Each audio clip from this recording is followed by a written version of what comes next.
Pessoal, tudo que nós vimos até agora foi relacionado a partícula, tá? Ou seja, a objetos que não podem sofrer nenhum tipo de rotação, porque eles são considerados como um objeto sem dimensão. O que a gente vai ver a partir de agora é o que muda quando esse objeto, né, o objeto que está em movimento, passa a ter uma dimensão considerável. E a principal mudança é o fato de que ele pode girar em torno dele mesmo, né? Ele passa a ter um movimento de rotação. Então, o que nós estudamos até agora foi só translação. Por isso, a gente vai começar com o corpo rígido e com a questão do centro de gravidade e torque, tá? Bom, recapitulando aí tudo que nós vimos toda a cinemática da partícula, né? Foi o primeiro bloco de matéria que a gente viu lá, que deu a P1. Depois nós vimos a dinâmica da partícula e a energia mecânica, duas abordagens diferentes, sempre tratando aí de partículas, né? Objetos com dimensões desprezíveis. E agora a gente vai ver o tópico final, que é o corpo rígido, né? A gente vai ver o corpo rígido, centro de gravidade, torque de uma força, e na sequência a gente vai ver a estática e a dinâmica desses objetos como um adicional, né, em relação ao que já foi visto. Recapitulando, a gente diz que uma partícula é um objeto que tem dimensões desprezíveis em relação às demais dimensões do movimento. Por exemplo, se o meu objetivo é localizar um automóvel numa estrada, um automóvel que tem alguns metros, e eu quero localizá-lo ao longo de uma trajetória de alguns quilômetros numa estrada, eu posso considerar as dimensões desse objeto desprezíveis. Mas se eu quero entender um pouco da dinâmica do movimento do carro, como é que ele faz curvas, etc., etc., eu preciso considerar esse carro como um objeto extenso. Então, o conceito de quando eu posso usar partícula e quando eu posso usar, e quando eu tenho que usar corpo extenso, ele é relativo ao tipo de movimento que você está analisando, né? Quando a gente quer analisar, por exemplo, o deslocamento de translação do planeta Terra e dos demais planetas em relação ao Sol, a gente pode considerar os planetas como partículas, né? Mas eles são enormes. E para muitas coisas a gente precisa considerar esse movimento de rotação dos planetas em torno do próprio eixo, tá? Então é muito relativo à dimensão do movimento e a trajetória. A diferença entre do corpo extenso é que o corpo extenso, as dimensões dele não são desprezíveis, então ele pode sofrer movimento de rotação. Porém, um corpo extenso ele pode se deformar, né? Imagina que a gente pega uma garrafa de água PET daquelas bem fininhas, quando você joga lá para o alto, o movimento de rotação dela, ele é tal que ele deforma a garrafa, né? Então ela não é, ela é um corpo extenso, mas não um corpo rígido. E o que nós vamos fazer aqui é voltado para corpo rígido, ou seja, um corpo extenso, mas que não sofre deformações ao longo do seu movimento. Tá? Então pensem num cilindro metálico ou num cilindro plástico tal que ele resiste bem às compressões e ele gira em torno do próprio eixo, mas ele não sofre deformação. Uma das primeiras coisas que a gente precisa entender quando trata com corpo rígido é onde eu aplico a força-peso. A gente considera que a força-peso é aplicada naquilo que é definido como sendo o centro de gravidade de um corpo. Tá? O que é esse centro de gravidade? Ele é o ponto no qual, se eu pendurasse esse objeto, ou se eu colocasse ele apoiado numa pontinha pontiaguda, o objeto ficaria em equilíbrio estático, né? Então, por exemplo, aqui, o corpo humano, ele tem o centro de gravidade mais ou menos nessa região aqui, abaixo do peito e acima do abdômen, porque nós temos mais massa na cabeça do que no restante do corpo, tá?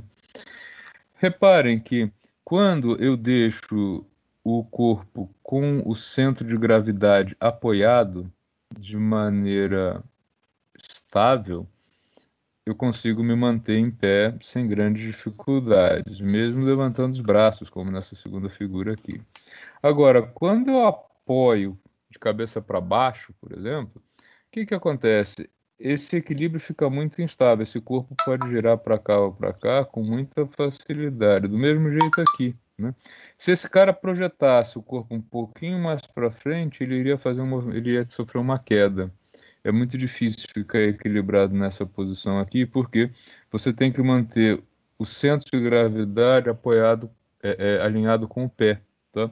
Se o centro de gravidade vier um pouco para cá, um pouco para trás, você não vai conseguir manter esse alinhamento. A mesma coisa ocorre aqui, tá? Já nessas duas figuras aqui, o centro de gravidade está muito bem apoiado, ele não gera nenhuma instabilidade, tá?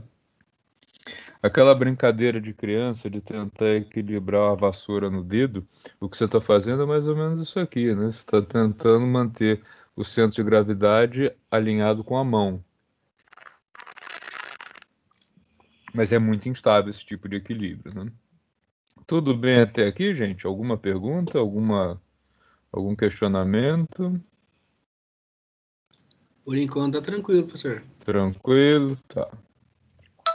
O que acontece? Quando nós temos um objeto feito de material homogêneo, ou seja, um metal, por exemplo, que tem a mesma densidade em todo ele, né? Ou um polímero, um plástico que tenha uma densidade homogênea, feito de um material só, e o objeto tem uma geometria simples, como uma esfera, ou uma placa, ou até mesmo um cilindro, o centro de gravidade ele coincide com o centro geométrico, tá? Então, ó, aqui no caso de uma placa, se a gente apoiar a placa aqui por esse centro, né, uma pontinha pontiaguda, né, se você acertar bem onde é o centro de gravidade dela, ela fica ali apoiada pelo centro de gravidade.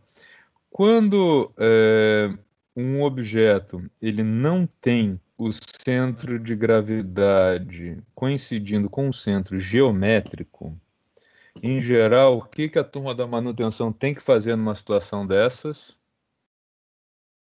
Vamos lá, senhores, manutenção industrial.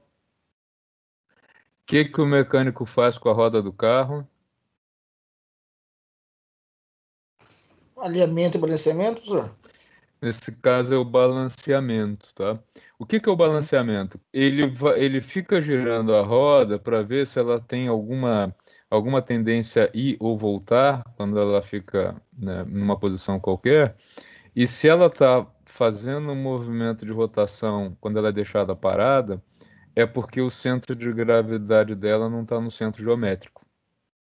Mesma coisa, se eu descubro que o centro de gravidade dessa placa está aqui, né, por exemplo, e não ali no centrinho dela, o que que eu tenho que fazer? Eu preciso colocar massa do outro lado aqui para trazer o centro de gravidade para o centro.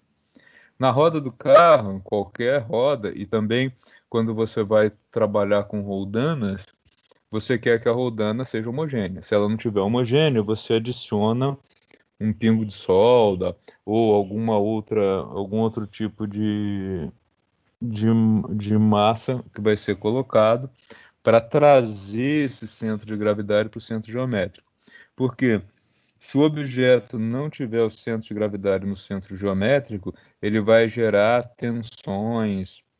Eu acho que todo mundo já deve ter já deve ter reparado que alguns caminhões, aí quando estão na Dutra, eles têm um movimento de chacoalhar a calota.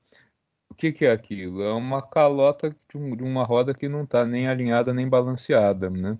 E aí ela tem um movimento que não deveria existir, que vai fadigando o eixo do veículo, né? Isso tecnicamente é chamado de vida em fadiga, né? O, o, o objeto, o automóvel está trafegando, mas ele está fadigando além do que deveria algumas peças devido à falta de alinhamento e balanceamento, tá? Quando um corpo rígido ele não tem uma geometria fácil e nem é homogêneo, é necessário calcular o centro de gravidade dele pela definição. E a definição são essas gracinhas aí, são três integrais para o eixo x, para o eixo y e para o eixo z, que na verdade é uma média ponderada, né, dos pesos de cada parte do objeto, né? Isso, em geral, é feito usando algum tipo de software, não é um cálculo fácil de fazer. A ferramenta mais usada aí para fazer esse tipo de cálculo são os elementos finitos e o grid, que é usado para fazer isso, tá? Tudo bem até aí, gente?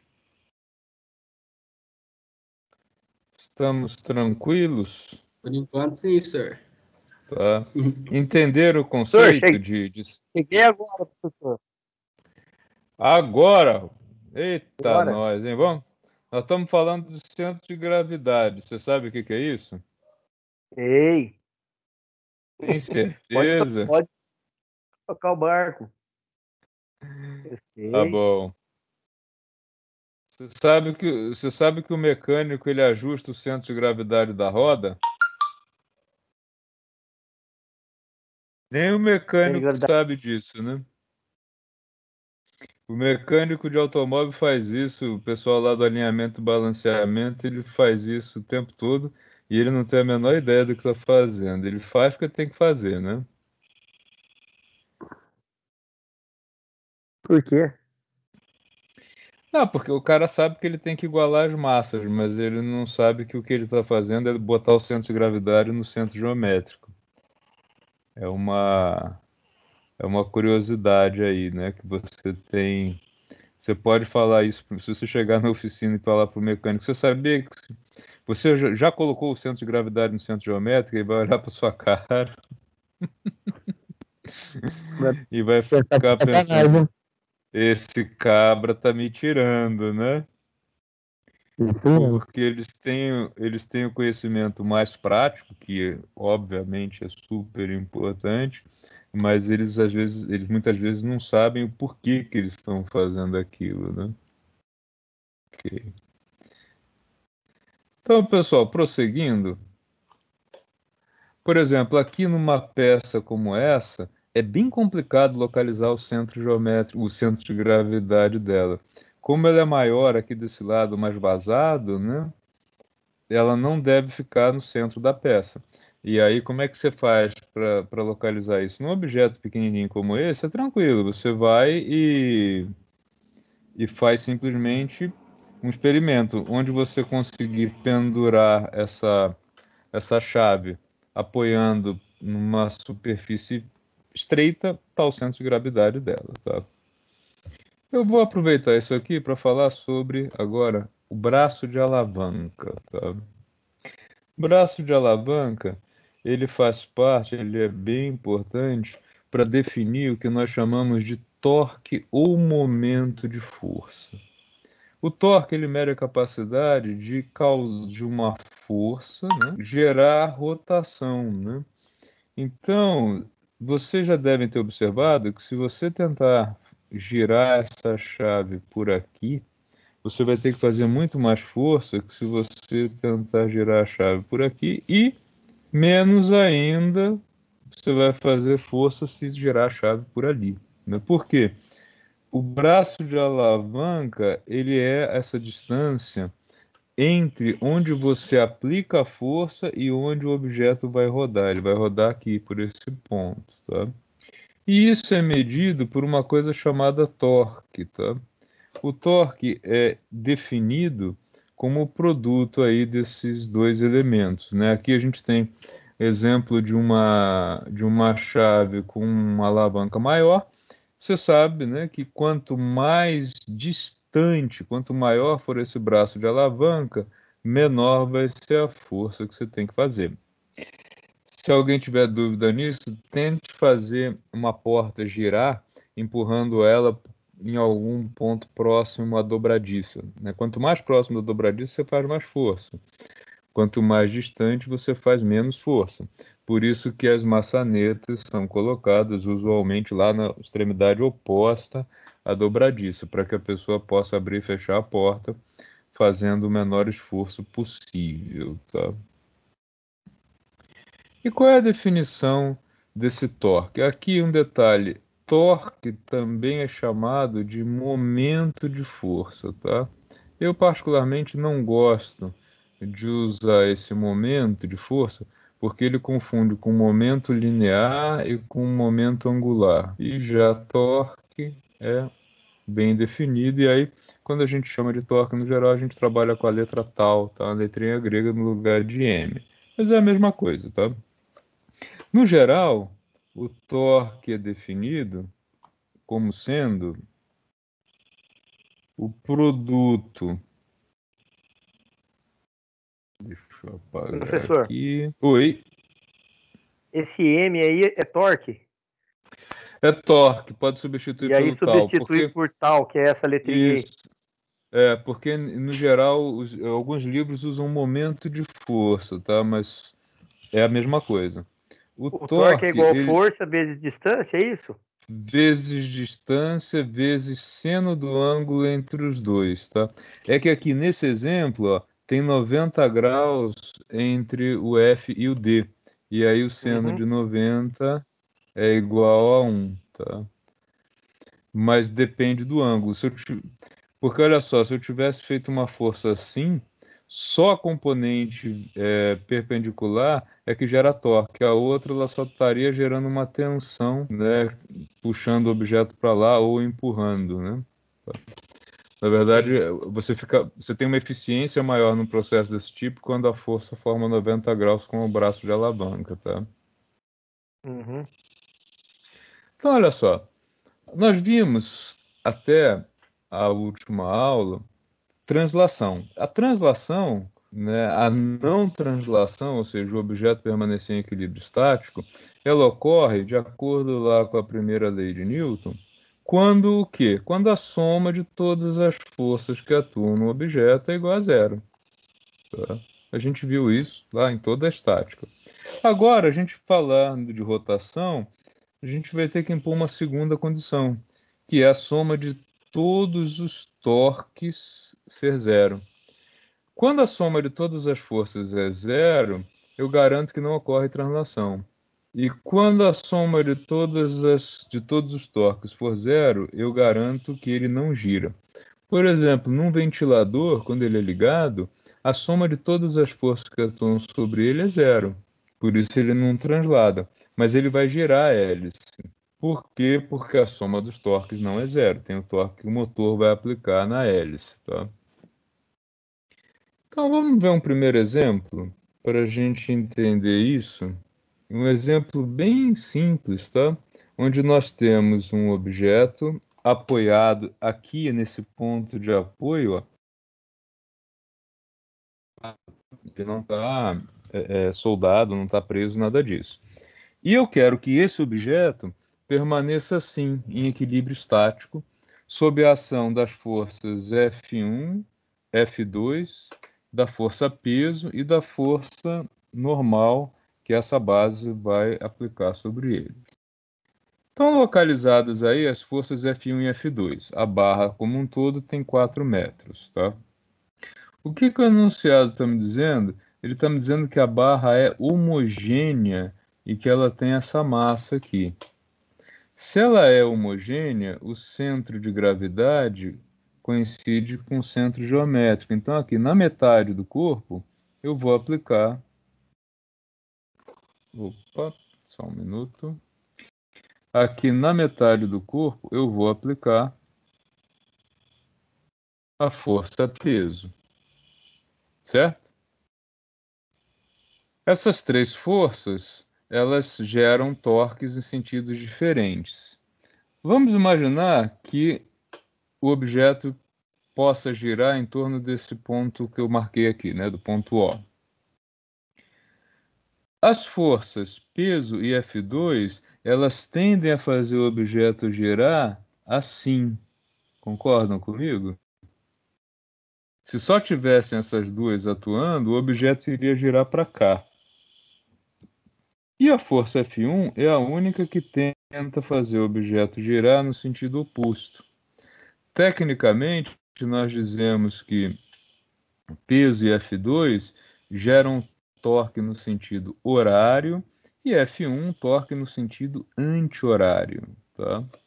Então, quem é que gera torque no sentido horário? Assim, vamos calcular aqui, ó. A força-peso está a que distância do ponto onde o objeto vai girar? Ó, se do peso até o A tem 2 metros e esse trecho aqui, né, tem 1 metro, daqui para cá nós temos mais 1 metro, né? 1 metro aqui, mais 1 metro aqui, 2 com 2 metros do centro até a extremidade B dá os 4 metros. Então, o torque devido à força-peso é de 2 metros vezes o peso é 160 vezes 10, é de 1.600 newtons, tá? E o ângulo entre o peso e a barra é de 90 graus, ó. Então não precisa aqui, sendo de 90 graus, é igual a 1, tá? Qual a outra força que gera torque horário? A força F2. E essa está a 3 metros. Então, mais 3 metros vezes F2. F2 está dado aqui no enunciado, tá? 4.500 newtons, tá? Então, nós temos de torque horário 2 vezes 1.600, ou seja, 3.000, 2 vezes, não, minto, uma vez, né? Escrevi besteira ali, ó. Vocês nem me corrigiram. Porque a distância aqui da força-peso ao ponto de rotação é de 1 metro, né? Então, deixa eu apagar ali. Tá, aqui não é 2, aqui é 1. Tá, então, aqui nós temos 1 metro.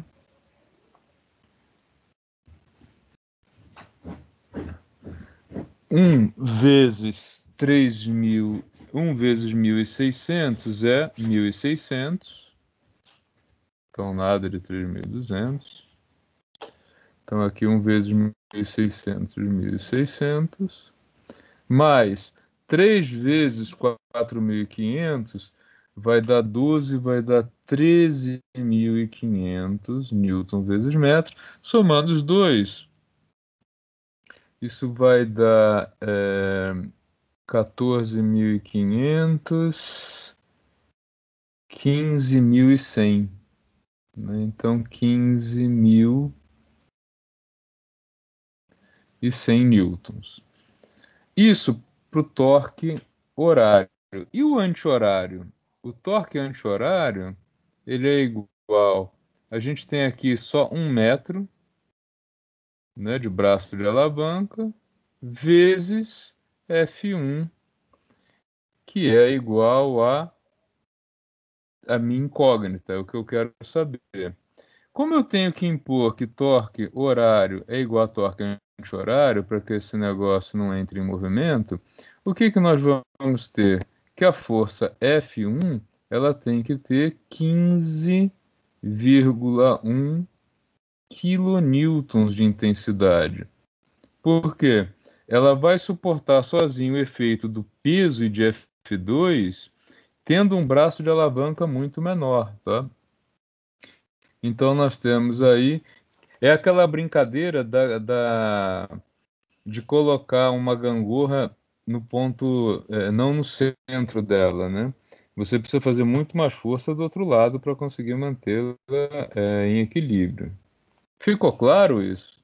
Ficou confuso isso para vocês?